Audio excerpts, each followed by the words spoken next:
জলিলের mic বেজে উঠলেই দুরু দুরু করে গ্রামবাসীর বুক।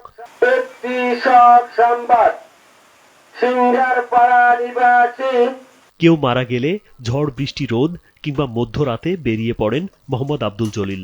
পড়শিকে শেষ বিদায় দিতে জানাজা নামাজের জন্য আহ্বান করতে থাকেন সুরেলা কণ্ঠে। মরহুমের জানাজা নামাজ বিকাল ৩ ঘটিকার সময় তাহার নিজ বাসভবনে অনুষ্ঠিত হবে। আল্লাহর হুকুমে আজরাইল মানুষের মৃত্যু নিশ্চিত করে। এরপর সেই মৃতের বিদায়ের আয়োজনে মানুষ ডেকে জড়ো করাই জলিলের পেশা। ঝড় বৃষ্টি হচ্ছে, আমাকে বলে যে আপনি মাইকিং করেন। তখন আমি চিন্তা করি জানাজা নামাজ হয়তো 10টা কি 11টা, সময় থাকে না। তখন আমি করি কি সেট মাইক বেঁধে নিয়ে ওর উপরে একটা কাগজ বেঁধে দিয়া তারপরে আমি ওই বৃষ্টি মরে হয়তো আমি ভিজতেছি কিন্তু আমার রেকর্ডিং ওর ভিতরে থাকতেছে, মাইকে বাজতেছে।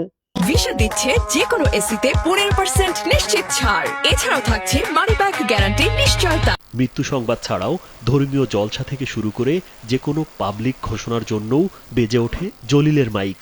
গান বাজনার মাইকিং করি না বা কোনো যাত্রার মাইকিং করি না, আমি ইসলামিক হিসাবে আমি এই মাইক বের করছি।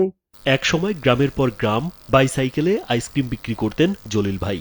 এক জানাজায় গিয়ে দেখেন মানুষ কম উপস্থিত হয়েছে। তখনই সিদ্ধান্ত নেন মৃত্যু সংবাদ ছড়িয়ে দেওয়ার কাজ করবেন। এরপর 30 বছর ধরে অবিরাম বেজে চলেছে জলিলের মাইক। বরফ বেচতাম, বরফ বেচতে বেচতে একদিন আমাকে একটা লোক বলল যে ভাই আপনি কি একটু মাইকিং করে দিতে পারবেন? বলে কি মাইকিং? বলে আমার বাড়িতে আমার এক ভাই মারা গেছে, তার মাইকিং করে দেওয়া লাগবে। তখন আমি বললাম আচ্ছা ঠিক আছে। তখন ওনার হালাত সবকিছু শুনে কোন গ্রাম কোন বাড়ি নাম কি সব ঠিকানা জেনে আমি রেকর্ডিং করলাম। রেকর্ডিং করে তারপরে আমি জানাজার মাইকিং করলাম। মোটর সাইকেলের দুই পাশে বাঁধা ব্যাটারি আর সামনে পেছনে দুটি মাইক বসিয়ে বেরিয়ে পড়েন ঘোষণার কাজে। মোবাইল ফোনে আগে থেকে রেকর্ড করা এলান বাজাতে বাজাতে জলিলের মাইক যেদিকে যায় সেদিকে জনসাধারণ কান খাড়া করে শুনতে থাকে মাইক। বাইক সাইকেল বাদ দিয়া তখন আমি হোন্ডা গাড়ি কিনে তখন আমি এই মাইকিং শুরু করলাম। তখন অনেক লোক এখন আমাকে ডাকে, আমি তাদের কাছে যায় মাইকিং করি বা নিজে রেকর্ডিং করে আমি গ্রামের মধ্যে বের হই। মৃত্যু সংবাদ বা ইসলামিক জলসার খবর প্রচার করাকে মানব সেবা মনে করেন আব্দুল জলিল।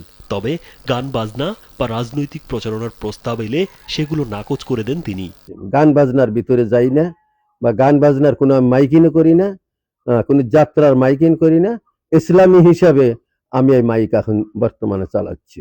জীবনের একমাত্র আয়ের উৎস এই মাইকিং। সন্তানরা যার যার সংসারে ব্যস্ত, কিন্তু জলিল ভাই নিজের ছোট্ট সংসার চালিয়ে নিচ্ছেন আল্লাহর ভরসায়। প্রচারণা শেষে মানুষ যা দেয় তাতেই সন্তুষ্ট থাকেন তিনি। ওনারা জানাজার শেষে যা কিছু দেয় আল্লাহ আমাকে ওই দেয়, আল্লাহ আমাকে চালাচ্ছে। 80 বছর বয়সী মোহাম্মদ আব্দুল জলিল সিরাজগঞ্জের রায়গঞ্জ উপজেলার সোনাখাড়া ইউনিয়নের জয়সাগর দিঘির পাড়ের বাসিন্দা।